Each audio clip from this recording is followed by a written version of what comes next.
Hello students, welcome to our YouTube channel. So today we are back with a topic in physics for class 9. So far we have uploaded videos for class 10th maths, class 10th physics and class 9 maths. This is the first video that we are making on the chapter of motion in one dimension that will serve the needs for class 9 students, those who are in ICSE, and also for class 10th, those who are in CBSE.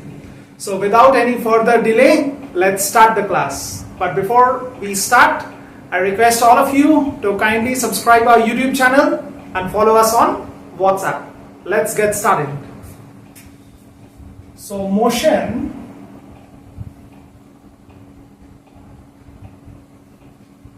in 1D.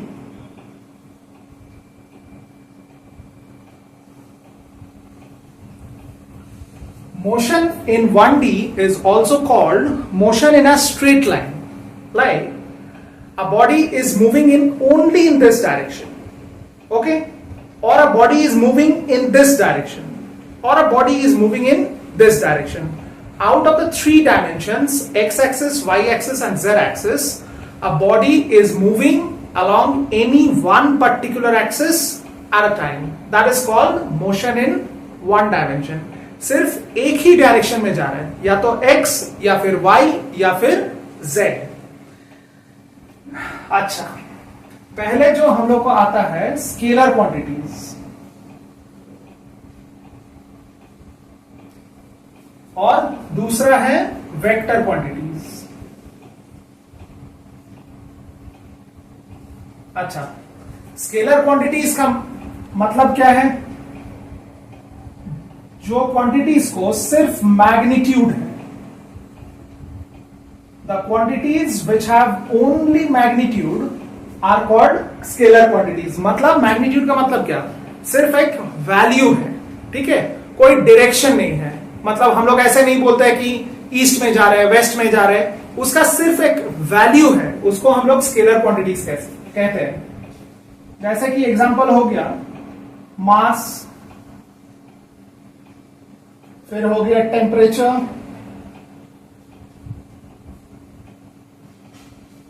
फिर हो गया distance, फिर work, उसके बाद power, ऐसे बहुत सारे लिख सकते हैं, एनर्जी एटसेट्रा. ये सारा हो गया स्केलर क्वांटिटीज का एग्जांपल्स. मतलब the quantities which have only magnitude और only numerical values. Now vector quantities क्या होता है? ये सारे क्वांटिटीज के पास जैसे मैग्नीट्यूड होता है, उसके साथ डायरेक्शन भी होता है. The quantities which are associated with both magnitude and direction are called vector quantities. मतलब इसके पास मैग्नीट्यूड भी होता है, इसके पास डायरेक्शन भी होता है. एग्जांपल हम लोग कुछ ले लेते हैं, जैसे कि फोर्स, फिर डिस्प्लेसमेंट, फिर क्या होता है वेलोसिटी, फिर होता है acceleration,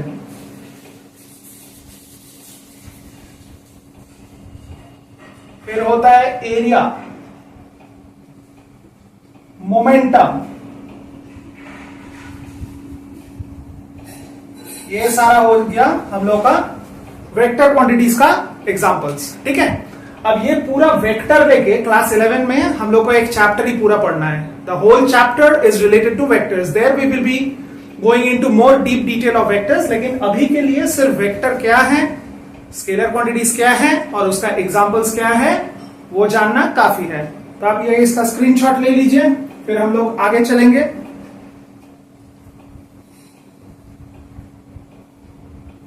hope you have taken the screenshot. Okay, now we move on to our next topic, that is rest and motion.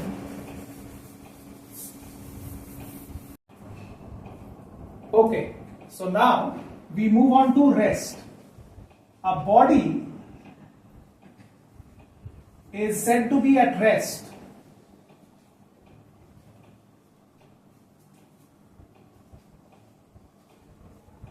if it does not change its position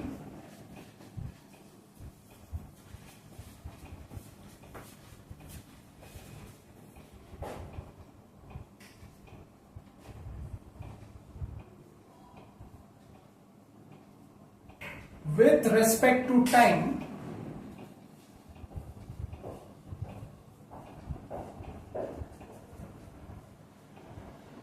or surroundings.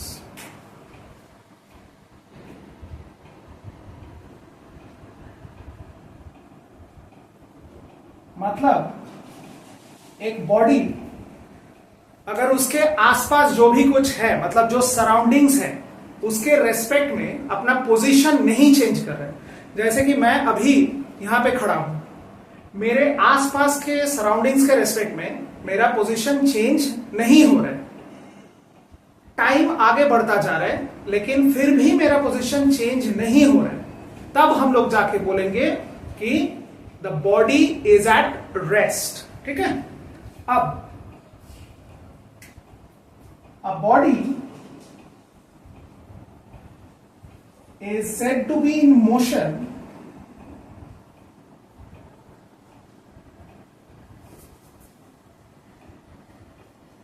if it changes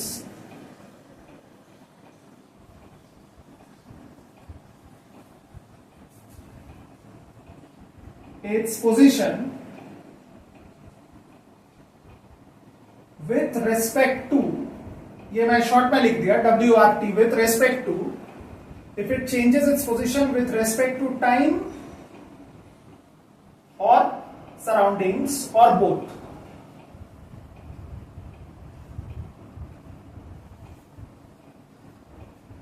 मतलब time के साथ साथ अगर body का position change हो रहा है, मतलब मान लीजिए अभी मैं यहां हूं, कुछ सेकंड बाद मैं यहां पे चला गया, फिर कुछ सेकंड बाद मैं यहां पे चला आया। ठीक है, मतलब टाइम के साथ साथ और मेरे सराउंडिंग के साथ साथ अगर मेरा पोजीशन चेंज हो रहा है या कोई भी बॉडी का पोजीशन चेंज हो रहा है, तब हम लोग बोलेंगे कि the body is in motion. ठीक है, अच्छा, very important point, there is nothing called absolute rest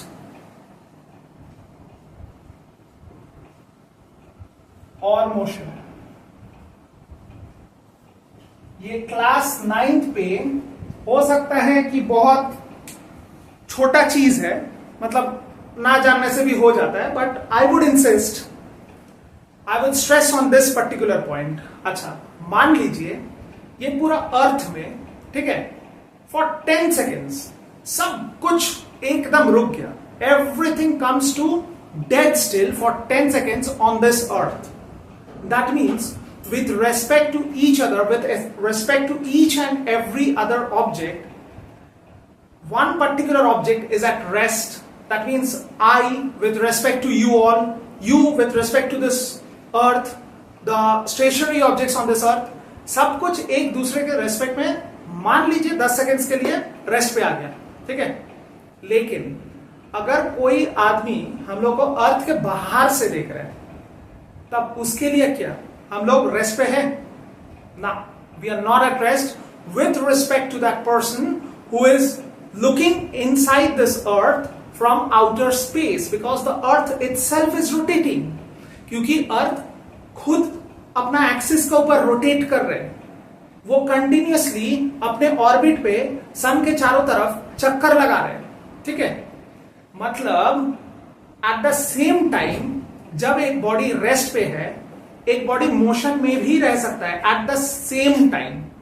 मान लीजिए कोई दो आदमी बस में या कोई गाड़ी में पास पास बैठ के जा रहे हैं, ठीक है, तो एक दूसरे के रेस्पेक्ट में तो रेस्ट पे है, लेकिन बाहर में मान लीजिए कोई तीसरा आदमी खड़ा है, तो उसके रेस्पेक्ट में ये दोनों आदमी जो गाड़ी में ट्रेवल कर रहे हैं किसमें है? वो दोनों मोशन में है। तो the same object can be in the state of rest और motion depending on the frame of reference. अब ये फ्रेम ऑफ रेफरेंस क्या होता है? फ्रेम ऑफ रेफरेंस एकदम सिंपल, मतलब हम लोग कहां से देख रहे हैं, ये रेस्ट और मोशन जो भी हम लोग ऑब्जर्व कर रहे हैं वो कहां से हम लोग ऑब्जर्व कर रहे हैं, that is known as frame of reference. Hope you people have understood this one. So please take a screenshot of this one and we will move on to our next topic. अच्छा,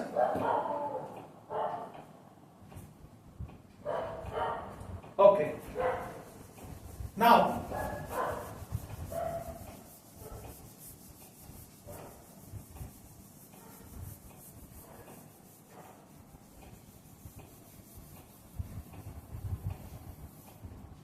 इसके आगे हम लोग चलते हैं distance पे। Distance is the total length of the path travelled.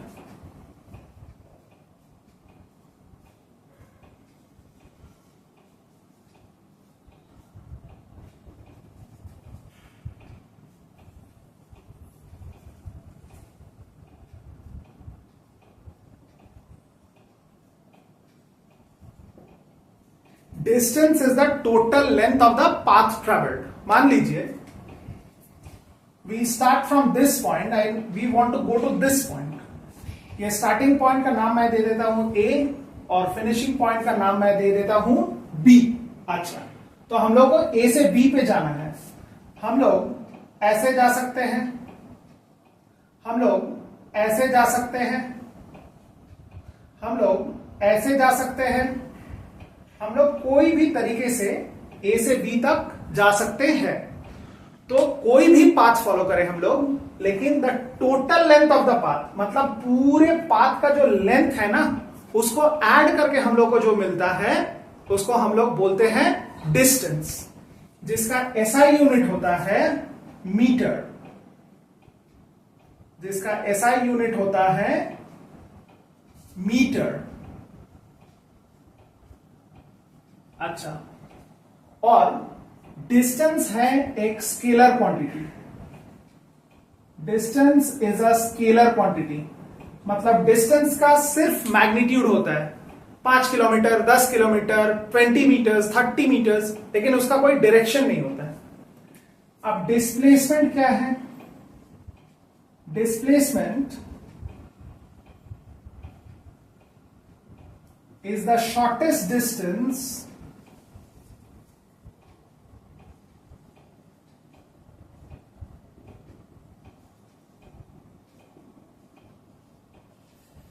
from the initial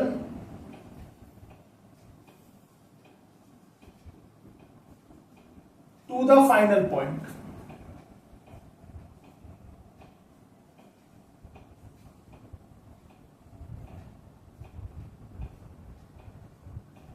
Displacement is the shortest distance from the initial to the final point.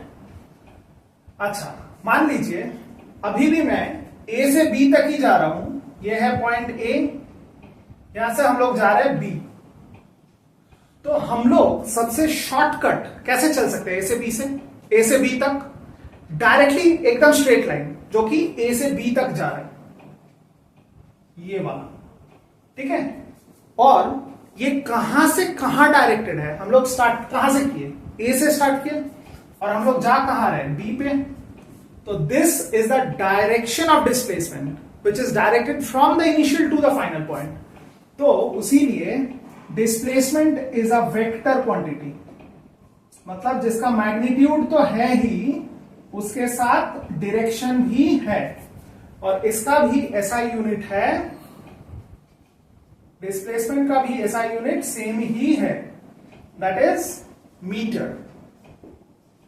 Displacement का भी एसआई यूनिट है मीटर, ठीक है।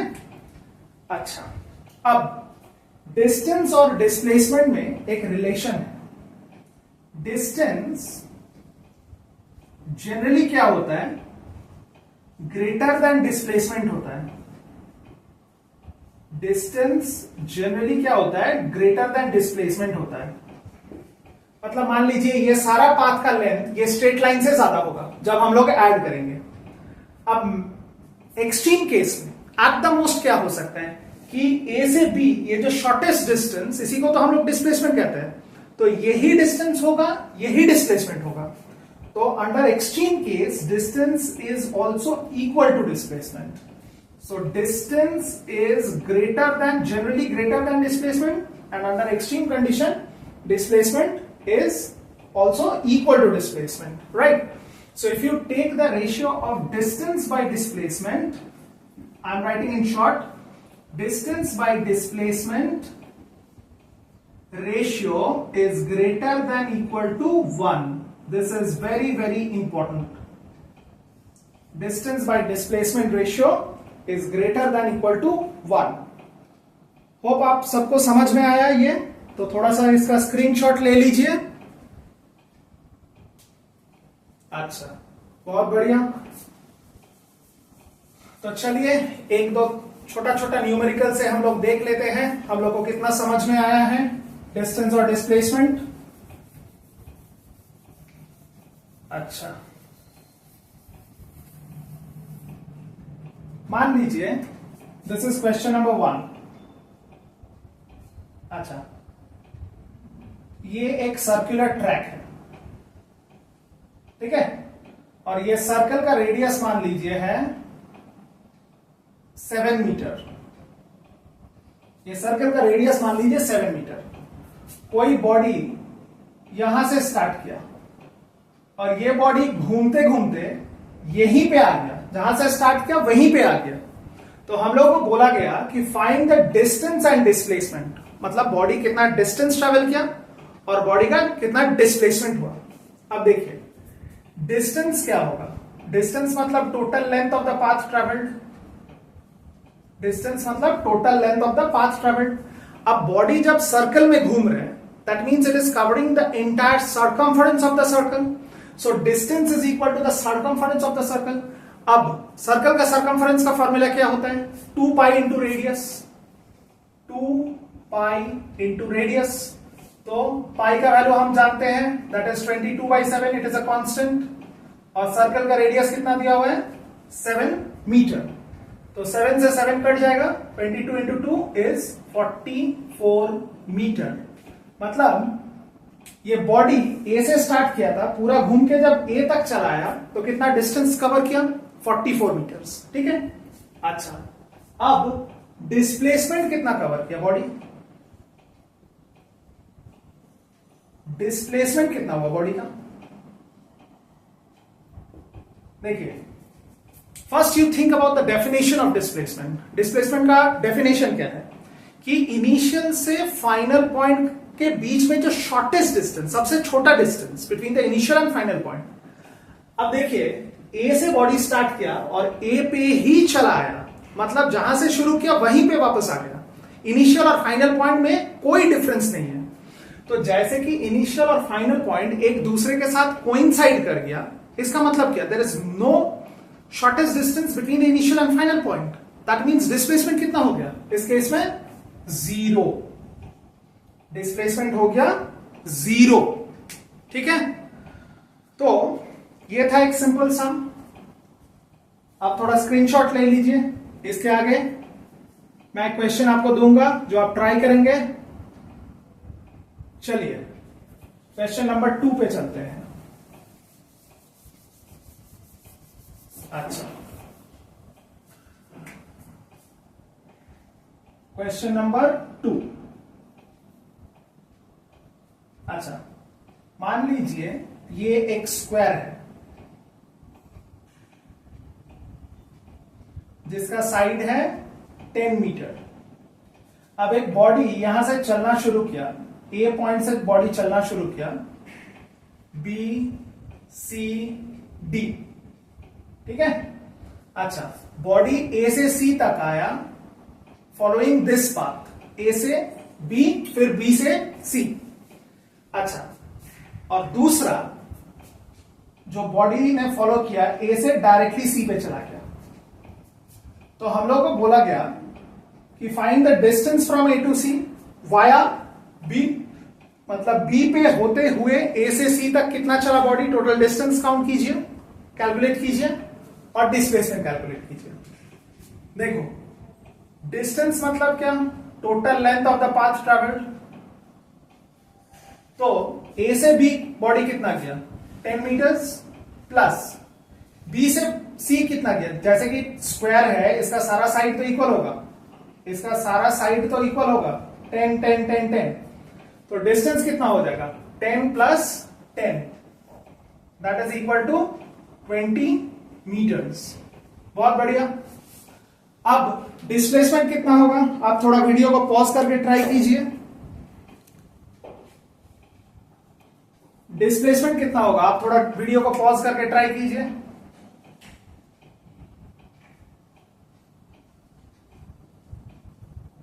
Hope you have tried. चलिए, अच्छा, displacement मतलब क्या, ए से सी तक डायरेक्ट जो शॉर्टेस्ट डिस्टेंस है, इसी को हम लोग कहेंगे डिस्प्लेसमेंट। अच्छा, तो एसी क्या है, ये स्क्वायर का, ये है डायगोनल, राइट। तो स्क्वायर का डायगोनल का फॉर्मूला क्या है, √2 into side of the square, यही तो है डायगोनल का फॉर्मूला, √2 इंटू साइड। अब जस्ट वैल्यू बैठा दीजिए, √2 का मतलब 1.414 इंटू, अच्छा, स्क्वायर का साइड कितना है, 10 मीटर्स। तो 1.414 को जब 10 से मल्टीप्लाई करेंगे तब आएगा 14.14 मीटर। देखो, यहां पे भी displacement is shorter than the distance. वही हम बोले थे कि generally displacement is lesser than the distance, extreme case में डिस्टेंस और डिस्प्लेसमेंट सेम हो जाएगा। तो आप थोड़ा इसका स्क्रीनशॉट ले लीजिए, फिर हम लोग आगे बढ़ते हैं। ये था 2 न्यूमेरिकल। मैं आपको एक होमवर्क में दे रहा हूं, जो आप ट्राई करके उसका आंसर मुझे कमेंट बॉक्स पे you will say me, and then I will get even more motivation to post more videos like this. Question number 3। अच्छा, let this be a semicircle whose radius is, let's say, 14 centimeter. This is the diameter of the semicircle AB. Okay, a body goes from A to B via this path, right? In the first case, the body goes from A to B like this, and in the second case, the body goes from A to B along this straight path. That means एकदम diameter बराबर A से B चला गया, ठीक है। This is the second path followed by the body from A to B. अब हम लोग को बोला गया calculate the ratio of distance is to displacement. Distance is to displacement, ये रेशियो हम लोग को कैलकुलेट करने बोला गया, ठीक है। तो पहले आप क्या करेंगे, डिस्टेंस फाइंड आउट कर लेंगे, उसके बाद डिस्प्लेसमेंट फाइंड आउट कर लेंगे, जो भी न्यूमेरिकल वैल्यूज आएगा put them along with the sign, don't forget to put them along with the unit, don't forget to put the unit centimetre, और उसके बाद रेशियो निकाल देंगे, ठीक है। I want all of you to see this video and this is the homework question and put the answer in the comment section. Okay, please take a screenshot of this one and then we move on to our next topic. Okay, so next comes the speed and velocity. Okay, next comes the speed and velocity. Now what is speed? Speed is the distance traveled by a body. Speed is the distance traveled by a body per unit time. मतलब body ने कितना distance cover किया और कितना time में cover किया, उसको हम लोग कहेंगे स्पीड। अच्छा, तो स्पीड का एसआई यूनिट क्या है? अच्छा, स्पीड का एसआई यूनिट है मीटर पर सेकेंड, क्योंकि डिस्टेंस का एसआई यूनिट है मीटर और टाइम का ऐसा यूनिट है सेकेंड। तो स्पीड का ऐसा यूनिट क्या बन गया, मीटर पर सेकेंड। स्पीड का और एक कॉमन यूनिट होता है और अदर यूनिट हम लिख देते हैं, that is kilometre per hour. हम लोग बोलते हैं ना गाड़ी 100 किलोमीटर पर आवर से जा रहा है, गाड़ी 20 किलोमीटर पर आवर से जा रहा है, तो ये जो अदर यूनिट है वो अदर यूनिट को हम लोग स्पीड का बोलते हैं किलोमीटर पर आवर। और देखो डिस्टेंस है स्केलर क्वांटिटी, टाइम ही है स्केलर क्वांटिटी, तो एक स्केलर को जब स्केलर से डिवाइड करेंगे तो जो फिजिकल क्वांटिटी आएगा, जैसे कि यहां पे स्पीड आया, वो स्पीड भी एक स्केलर क्वांटिटी ही होगा। So speed is also a scalar quantity, ठीक है, that is distance travelled per unit time. अच्छा, now we come to velocity.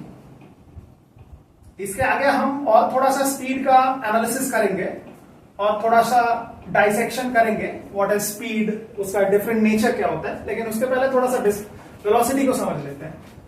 Velocity मतलब displacement of the body, velocity मतलब displacement of the body per unit time, ठीक है, मतलब body का कितना डिस्प्लेसमेंट हुआ और कितना टाइम में हुआ, इसको हम लोग बोलते हैं वेलोसिटी, ठीक है। अब इसका भी एसआई यूनिट होगा, बोलिए क्या होगा एसआई यूनिट, क्योंकि डिस्प्लेसमेंट का एसआई यूनिट है मीटर, टाइम का एसआई यूनिट है सेकेंड, तो वेलोसिटी का भी एसआई यूनिट हो जाएगा मीटर पर सेकेंड, ठीक है। तो वेलोसिटी का भी एसआई यूनिट हो जाएगा मीटर पर सेकेंड। अच्छा, अब देखो डिस्प्लेसमेंट क्या है, एक वेक्टर क्वांटिटी है, टाइम क्या है, एक स्केलर क्वांटिटी है। तो एक वेक्टर को जब हम एक स्केलर से डिवाइड करेंगे, when a vector is divided by a scalar quantity, it results in a vector quantity, it results in a vector quantity. तो velocity is a vector quantity, speed is a scalar quantity. अच्छा, मैं जब distance और displacement पढ़ाया तो एक, अच्छा इसका पहले आप स्क्रीनशॉट ले लीजिए, उसके आगे मैं बता रहा हूं आप लोग को।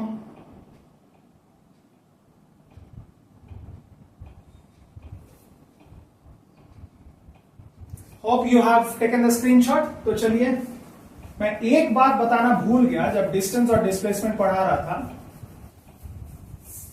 तो अब बता देते हैं। डिस्टेंस और डिस्प्लेसमेंट तब जाके कंप्लीट हो जाएगा। डिस्टेंस और डिस्प्लेसमेंट में क्या क्या पॉइंट ऑफ डिफरेंसेस हो सकता है, डिस्टेंस, डिस्प्लेसमेंट। अच्छा, एक तो हो जाएगा फर्स्ट पॉइंट, दोनों का डेफिनेशन, दोनों का definition. Distance is the total length of the path travelled by your body and displacement is the shortest distance, sorry, displacement is the shortest distance from the initial to the final point. तो दोनों का definition हो जाएगा उसका first point of difference. अच्छा, number 2, distance is a scalar quantity, displacement is a vector quantity, displacement is a vector quantity, means distance has only magnitude and displacement is associated with direction. Number 3, distance being a scalar quantity is always positive. Distance being a scalar quantity is always positive. And displacement being a vector quantity, this can be positive or negative or even zero. Displacement can be even zero. Now I have already solved one numerical and I have told you that if the initial and final point coincides, then the displacement of a body will be zero. So the first point of difference is the definition, second is one is scalar quantity, the other one is vector quantity, and distance is always positive and displacement is can be positive, negative or zero. And fourth point क्या होगा, distance is generally greater than equal to displacement, and here almost the same thing written in a different way, displacement is generally less than equal to distance. ये almost एक ही point है, इसका कोई मतलब खास difference नहीं है, although you can write if you want to, but these 3 points in the very beginning are the main point of differences. ठीक है, तो चलिए आप थोड़ा इसका स्क्रीनशॉट ले लीजिए।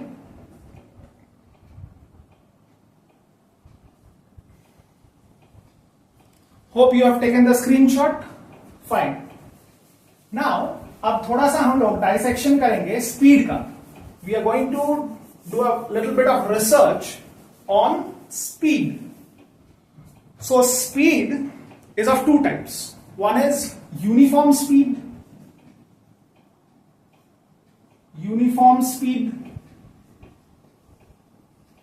Another one is non-uniform speed.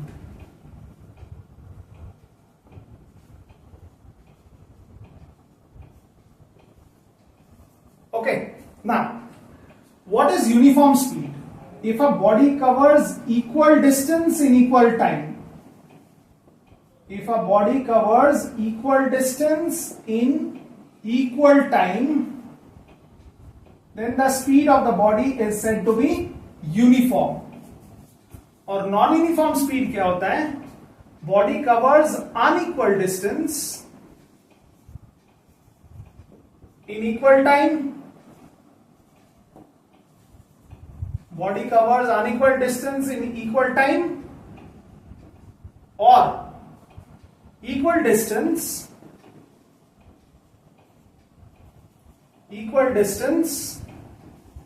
in unequal time. अच्छा, अब ये दोनों का मतलब क्या है? मान लीजिए एक बॉडी सिटी ए से सिटी बी तक जा रहा है. Total distance is this one. मान लीजिए टोटल डिस्टेंस है 300 किलोमीटर्स. ठीक है, total distance from city A to city B is 300 kilometres. ठीक है, फर्स्ट 1 आवर में गाड़ी कितना कवर किया? 100 किलोमीटर. फर्स्ट ये है 0, ये है पूरा 300 किलोमीटर मार्क, मतलब पूरा सिटी बी तक चल गया. अच्छा, फर्स्ट 100 किलोमीटर कवर किया मान लीजिए 1 आवर में. दूसरा 100 किलोमीटर भी कवर किया इन अनदर 1 आवर. और थर्ड लास्ट जो 100 किलोमीटर है वो भी कवर किया 1 आवर में. मतलब बॉडी हर 100 किलोमीटर कवर कर रहे हैं 1 आवर में. That means what is the speed? 100 kilometre. Speed का फॉर्मूला क्या है? Distance by time. तो यहां से फर्स्ट डिस्टेंस कितना है? 100 किलोमीटर. कितने में कवर किया? 1 आवर. तो the speed in this first interval is 100 km per hour. The speed is the same 100 km per hour in the second interval as well as in the third interval. तो body का speed change नहीं हो रहा है, मतलब body equal distance cover कर रहे हैं इन इक्वल टाइम. ठीक है, तब जाके हम लोग बोलेंगे कि body is moving with uniform speed. बहुत बढ़िया. अब नॉन यूनिफॉर्म स्पीड में क्या होता है देखिए. मान लीजिए सिटी ए से सिटी बी का डिस्टेंस है फिर से वही 300 किलोमीटर्स. फिर से वही 300 किलोमीटर्स. ये है 0 किलोमीटर, ये है 300 किलोमीटर्स. अच्छा, मान लीजिए पहला 100 किलोमीटर बॉडी कवर किया 1 आवर में. नेक्स्ट 100 किलोमीटर में बहुत ज्यादा ट्रैफिक जैम है. सॉरी, बहुत ज्यादा ट्रैफिक जैम है. तो the vehicle has taken 2 hours to cover the second 100 kilometers. ठीक है, और third 100 kilometer, let's say it was a national highway and the driver has drove the car at a very high speed and he has just covered the last 100 kilometers in half an hour. Okay, in half an hour. तो देखिए पहला 100 kilometre cover किया 1 घंटे में, दूसरा 100 kilometre cover किया 2 घंटे में, और लास्ट 100 किलोमीटर कवर किया आधे घंटे में. बहुत स्पीड में चला है. तो यहां पे डिस्टेंस तो इक्वल है 100 100 100, लेकिन टाइम अनइक्वल हो जा रहा है. Unequal distance in equal time और equal distance in unequal time दोनों ही हो सकता है. तो यहां पे ऑल्दो इक्वल डिस्टेंस तो कवर कर रहे हैं 100 100 100, लेकिन टाइम अलग अलग है. 1 hour, 2 hours, half an hour. Right. So this is the case of non uniform speed and this happens in real life. This happens in real life. Okay, and this is an ideal situation. This is an ideal situation. This never happens in real life. It hardly happens in real life, because suppose you are traveling from, let's say, Asansol to Durgapur and you are constantly driving at the speed of, let's say, 80 km per hour. It's never possible, because in between, if marketplace comes, you have to slow down your car, and if there is a traffic signal which is showing red color, at that point of time you might even have to stop, right? So it is never possible, it is almost never possible to achieve uniform speed. So real life में जो होता है that is non uniform speed, ठीक है?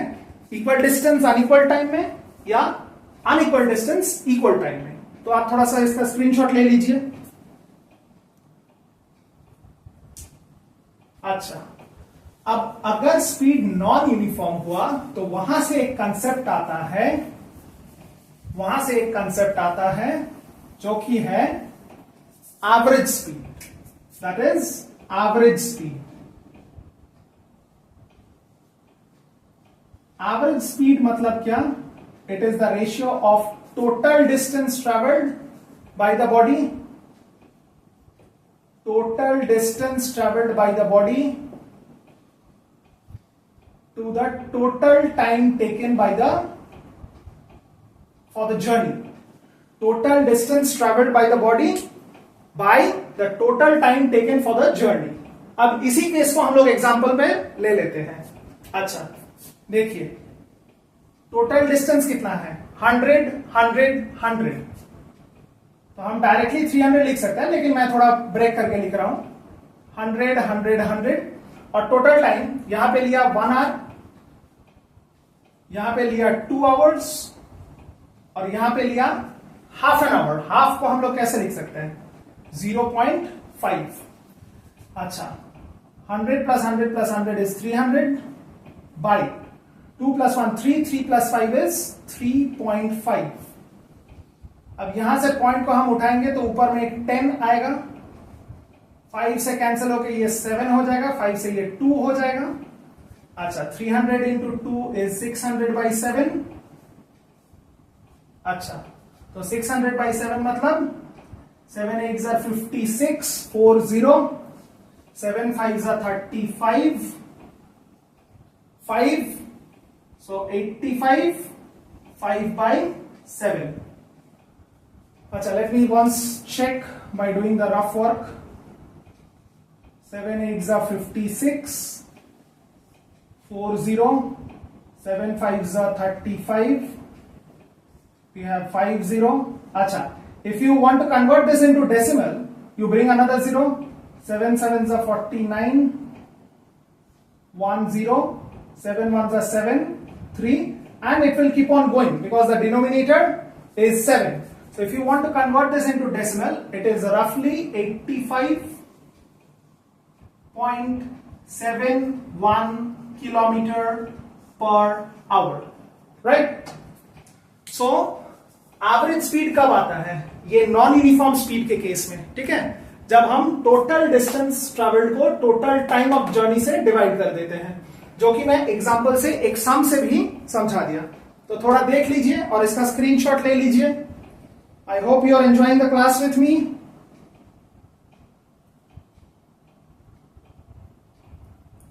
बहुत बढ़िया। अच्छा, और इसके अलावा और एक स्पीड आता है जो कि कहलाते हैं, जिसको हम लोग we regard it as instantaneous speed.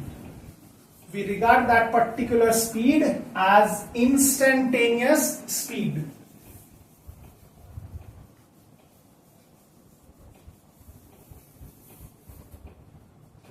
अच्छा,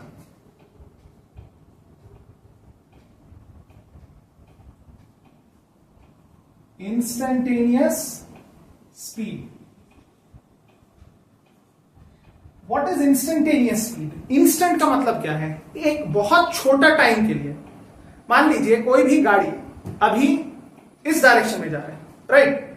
अब मैं पूछा what is the instantaneous speed, मतलब उस पर्टिकुलर इंस्टेंट में when the question is asked that what is the speed of the car right at this particular point of time, this instant, मतलब बहुत छोटा टाइम इंटरवल के लिए अगर हम लोग गाड़ी का स्पीड बताएं तो उसी को हम लोग इंस्टेंटेनियस स्पीड कहते हैं, ठीक है? मतलब very short distance traveled, very short distance traveled in a very short period of time. Very short distance traveled in a very short period of time is known as instantaneous speed. मान लीजिए अभी गाड़ी का speed कितना है 60 kilometre per hour. मान लीजिए next कोई एक पर्टिकुलर इंस्टेंट में गाड़ी का स्पीड कितना है, मान लीजिए 45 किलोमीटर पर आवर। कोई भी एक इंस्टेंट में मान लीजिए जब गाड़ी खड़ा है, the car is at rest, what is the instantaneous speed? 0. So very short distance traveled in a very short interval of time is called instantaneous speed. Okay.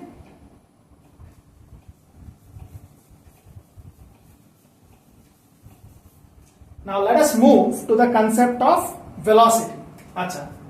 Velocity is a vector quantity. That means it depends on both magnitude. It depends on both magnitude as well as direction. अच्छा, अब velocity में भी वैसा ही case होता है, uniform और non uniform. अच्छा, uniform velocity क्या होता है? मान लीजिए मैग्नीट्यूड भी जब कांस्टेंट है और ये वेलोसिटी का जो मैग्नीट्यूड पार्ट ना, ये कुछ नहीं, ये स्पीड को ही कहते हैं। तो ये मैग्नीट्यूड जब कांस्टेंट है और डायरेक्शन भी जब कांस्टेंट है, तब हम लोग जाके बोलेंगे वेलोसिटी इज यूनिफॉर्म। तब हम लोग जाके बोलेंगे वेलोसिटी इज यूनिफॉर्म। अच्छा, मतलब मान लीजिए कोई गाड़ी at the speed of 80 kilometre per hour जा रहा है ड्यू ईस्ट, कोई भी एक पर्टिकुलर डायरेक्शन में कांस्टेंट स्पीड लेके जा रहे हैं, तब हम लोग बोलेंगे कि वेलोसिटी इज यूनिफॉर्म। ना ही तो ये मैग्नीट्यूड चेंज होना है, ना ही डायरेक्शन को बदलना है। Both the things, magnitude as well as direction, must remain constant. Then only we say that velocity is uniform. ठीक है। अब नॉन यूनिफॉर्म वेलोसिटी किसको कहलाता है? Non uniform velocity. अच्छा, नॉन यूनिफॉर्म वेलोसिटी का मतलब magnitude, either magnitude can change, either magnitude can change और direction can change,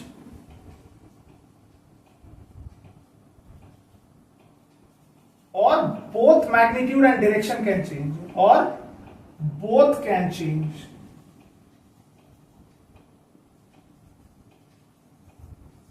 magnitude change हो सकता है, मतलब मान लीजिए गाड़ी स्ट्रेट रोड पे जा रहे हैं, कभी 50 किलोमीटर पर आवर में चल रहा है, कभी 60 किलोमीटर पर आवर में चल रहा है, कभी 30 किलोमीटर पर आवर में चल रहा है, मतलब मैग्नीट्यूड कंटिन्यूअसली वैरी कर रहे हैं।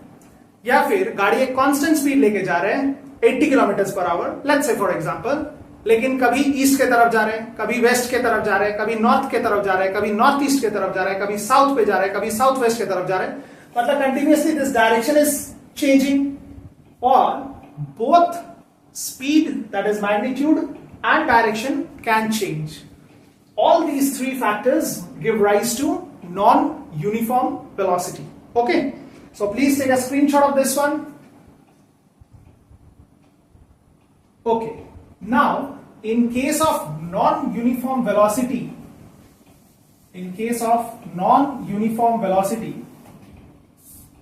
we come to instantaneous velocity. Instantaneous velocity, and we come to another factor, that is average velocity. अच्छा, अब इंस्टेंटेनियस वेलोसिटी क्या है? मान लीजिए बॉडी ईस्ट के तरफ जा रहे हैं इस पर्टिकुलर इंस्टेंट पे, ठीक है, with a speed of 60 kilometre per hour. तो इंस्टेंटेनियस वेलोसिटी क्या हुआ कि ईस्ट की तरफ जा रहे हैं और स्पीड है 60 किलोमीटर पर आवर. मान लीजिए दूसरा कोई इंस्टेंट पे गाड़ी का स्पीड है 100 किलोमीटर पर आवर और वो जा रहे हैं नॉर्थ वेस्ट की तरफ. तो इंस्टेंटेनियस वेलोसिटी क्या है? 100 kilometre per hour due north west, मतलब हम स्पीड भी स्पेसिफाई कर रहे हैं और डायरेक्शन भी स्पेसिफाई कर रहे हैं। अच्छा, अब ऐसे करते करते मान लीजिए पॉइंट ए है यहां पे, पॉइंट बी है यहां पे, सॉरी पॉइंट बी को हम लोग यहां पे ले लेते हैं। अच्छा, मान लीजिए बॉडी कहीं ऐसे ऐसे करके किया है, बॉडी ऐसे करके किया है, ए से बी तक the body has followed this particular crooked path, curved path, right. अच्छा, so average velocity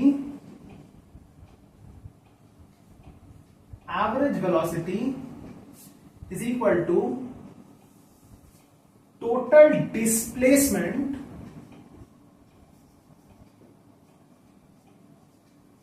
average velocity is total displacement upon total time. Average velocity is total displacement upon total time. अच्छा, तो what is displacement? Displacement is the shortest distance from the initial to the final point, मतलब A से B का जो shortest distance होगा, जो कि है ये वाला, this is the shortest distance from A to B. और टोटल टाइम मान लीजिए कुछ भी लिया, ये मान लीजिए शॉर्टेस्ट डिस्टेंस हो गया जस्ट फॉर एग्जांपल 100 किलोमीटर्स, और टाइम लिया मान लीजिए 2 आवर्स, तो एवरेज वेलोसिटी क्या हो गया? 100 किलोमीटर्स बाय 2 आवर्स। ये तो हो गया मैग्नीट्यूड, लेकिन व्हाट अबाउट द डायरेक्शन? अच्छा, direction sense you instil in your system from now, because this will help you in class 11, east, west, north, south. So the body is more or less going in this direction, in between north and east, right? So what is the average velocity? So total displacement is 100 kilometers per hour, and let's say for example the body has taken a time of 2 hours, 2 घंटा लिया, तो speed कितना है? 50 kilometre per hour. लेकिन ये तो हो गया सिर्फ स्पीड. अब जैसे कि हम बोल रहे हैं एवरेज वेलोसिटी, तो इसके साथ डायरेक्शन भी स्पेसिफाई करना चाहिए. तो डायरेक्शन क्या है? ये है नॉर्थ ईस्ट, ये है नॉर्थ ईस्ट. तो हम लोग को लिखना चाहिए 50 kilometre per hour due north east. ये है बॉडी का average velocity, that is total displacement by total time. And since displacement is a vector quantity, we need to specify the direction, which is a must. So please take a screenshot of this one.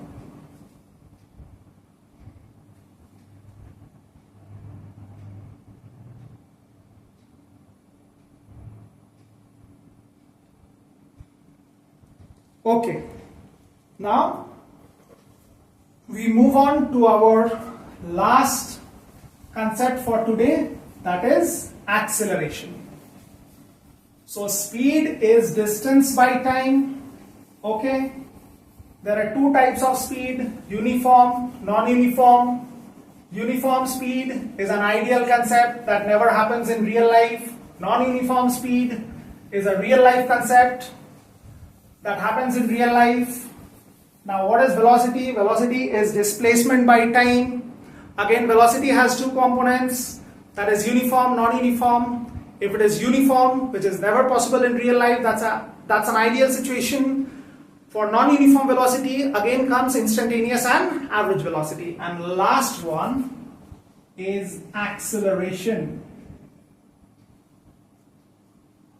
Acceleration. That is velocity upon time. Velocity upon time is called acceleration, or to be more specific, rate of change of velocity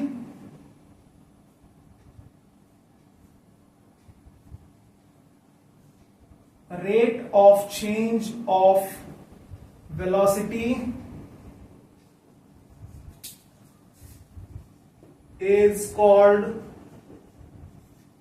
acceleration. Rate of change of velocity is called acceleration.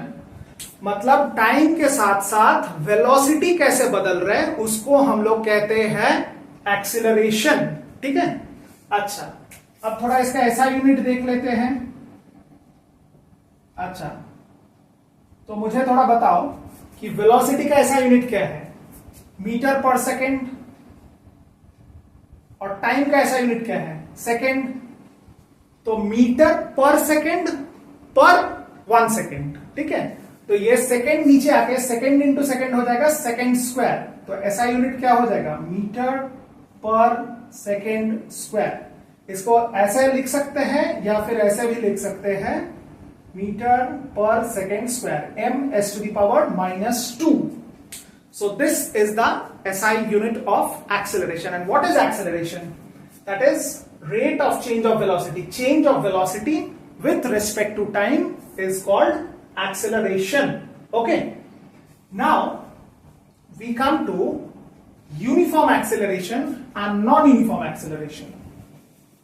We come to uniform and non-uniform acceleration. Now acceleration is a vector quantity, so I am denoting it with symbol uniform acceleration. Acceleration is denoted by this symbol A, and on top we give an arrow. This is how vectors are represented. That means uniform acceleration means velocity is changing. Velocity is changing uniformly with time. अच्छा, instead of writing velocity by time, you write acceleration something like this. It is change of velocity, change of velocity with respect to time. बेटा you write like this, क्योंकि velocity का change with respect to time को हम लोग acceleration कहते हैं, ठीक है। और अगर वेलोसिटी यूनिफॉर्मली चेंज हो रहा है टाइम के साथ साथ, तो हम लोग उसको बोलेंगे यूनिफॉर्म एक्सेलरेशन। मान लीजिए 0 सेकेंड से 1 सेकेंड जब टाइम इलैप्स हुआ, तो बॉडी का वेलोसिटी इंक्रीज हुआ 5 मीटर पर सेकेंड। फिर जब 1 सेकेंड से 2 सेकेंड टाइम निकला चुका, और 5 मीटर पर सेकेंड बॉडी का वेलोसिटी इंक्रीज हुआ। 2 से 3 सेकेंड जब टाइम इलैप्स हुआ, और 5 मीटर पर सेकेंड बॉडी का वेलोसिटी इंक्रीज हुआ, ठीक है। मतलब हर 1 सेकेंड में बॉडी का वेलोसिटी कितना करके इंक्रीज हो रहा है, 5 मीटर पर सेकेंड। मतलब वेलोसिटी का change with respect to time is uniform. इसको हम लोग कहते हैं यूनिफॉर्म वेलोसिटी, और सॉरी यूनिफॉर्म एक्सेलरेशन। और नॉन यूनिफॉर्म एक्सेलरेशन किसको कहेंगे, नॉन यूनिफॉर्म एक्सेलरेशन किसको कहेंगे, velocity is changing non uniformly with time. Velocity is changing non uniformly with time, इसको कहेंगे नॉन यूनिफॉर्म एक्सेलरेशन। मान लीजिए 0 सेकेंड से 1 सेकेंड जब टाइम निकला, बॉडी का वेलोसिटी बढ़ा 5 मीटर पर सेकेंड। 1 सेकेंड से 2 सेकेंड जब टाइम निकला, बॉडी का वेलोसिटी मान लीजिए बढ़ा 3 मीटर पर सेकेंड। 2 सेकेंड से 3 सेकेंड बॉडी का जब टाइम निकला, ठीक है, तब बॉडी का वेलोसिटी मान लीजिए बढ़ा 10 मीटर पर सेकेंड। तो हर 1 सेकेंड में वेलोसिटी का चेंज कांस्टेंट नहीं है, जैसे कि यहां पे था हर 1 सेकेंड में velocity is increasing by 5 metre per second. And here every second the change of velocity is not constant, it is continuously changing with time. So this is known as uniform acceleration. Okay, this is known as uniform acceleration. Now if acceleration increases with time, that means if velocity increases with time, then acceleration is called positive. If velocity increases with time, if velocity increases with time, then acceleration is positive. And if velocity decreases with time, then acceleration is negative. और ये negative acceleration को हम लोग क्या बोलते हैं? या तो बोलते हैं रिटार्डेशन, या तो बोलते हैं रिटार्डेशन और डीसिलरेशन. डीसिलरेशन मतलब वेलोसिटी अगर टाइम के रेस्पेक्ट में डिक्रीज हो रहे हैं तो हम लोग उस एक्सेलरेशन को बोलते हैं क्या? रिटार्डेशन या D acceleration. D acceleration.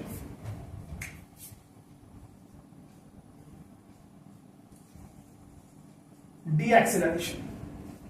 Okay, that means velocity is decreasing with respect to time. Acha. Now, acceleration due to gravity. Acceleration due to gravity.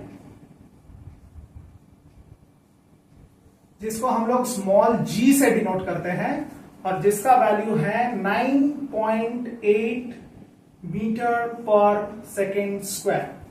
अच्छा, अब ये एक्सेलरेशन ड्यू टू ग्रेविटी क्या चीज है?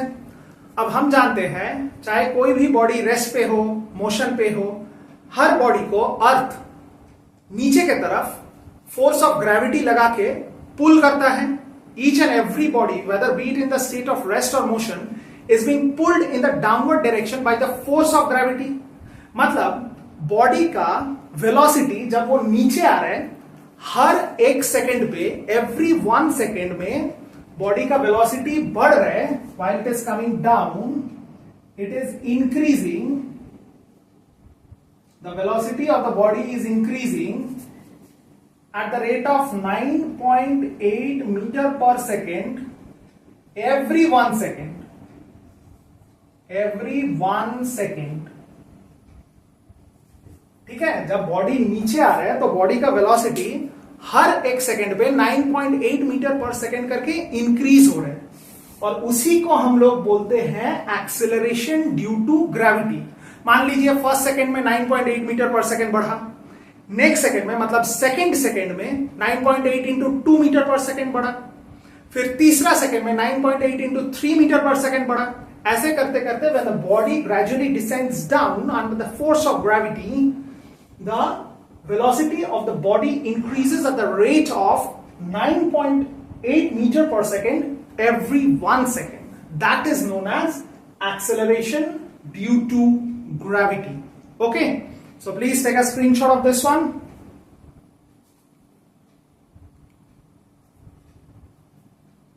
Okay, so this was all for today's class.